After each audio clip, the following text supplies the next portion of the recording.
A day in my life here in China. Pumunta ako sa grocery para bumili ng pang-spaghetti dito sa RT Mart Shanghai.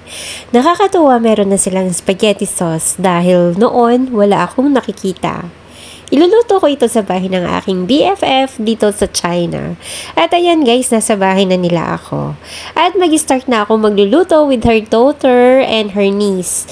Nakakatuwa guys, para lang kaming naglalaro. At ayan, bago namin prepare ingredients, nag-boil muna kami ng water para sa pasta.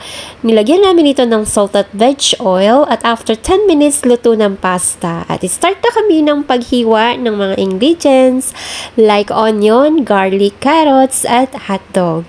Habang naghihiwa ako dyan guys, tinuturuan ako mag-Chinese at the same time, itinatranslate ko naman ito sa English sa kanila. Kwento ko lang guys, sila yung masasabi kong pamilya dito sa China. Almost 9 years na ang friendship namin hanggang ngayon.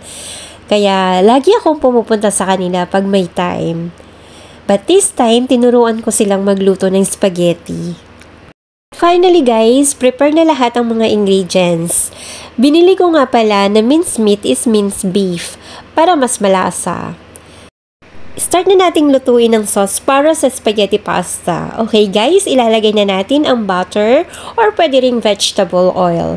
Tapos igigisa lang natin as usual ang mga garlic, onion, pwede ring ipagsabay. Na ganitong way ang paggisa ko.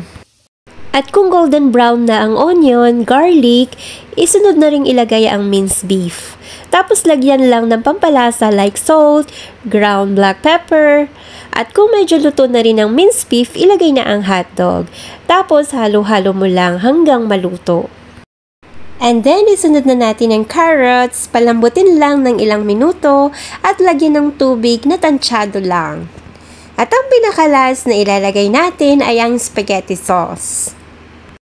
Nilagyan din pala namin ng 2 tablespoons of sugar para mag-balance lang ang lasa dahil kasi medyo salty yung sauce na nabili ko. At finally guys, ready to serve! Start ng kainan, sobrang sarap daw! Thank you for watching! See you next time! Bye!